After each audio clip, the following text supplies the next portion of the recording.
Motivated And seller. maybe they're just flat out burned out as well.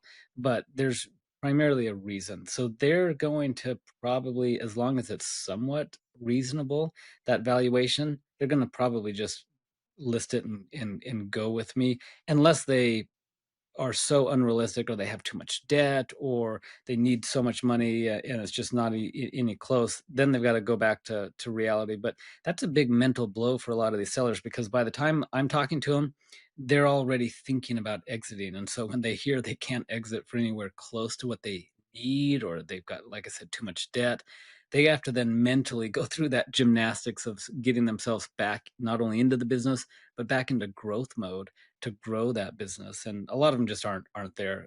At least that's at the point I'm talking to them.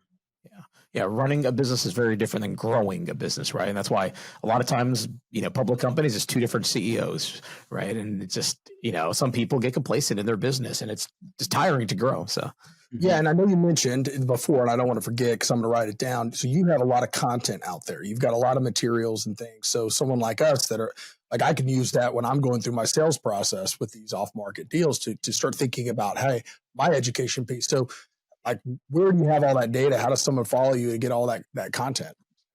Any social media channel, they can find me Okay. on all of them.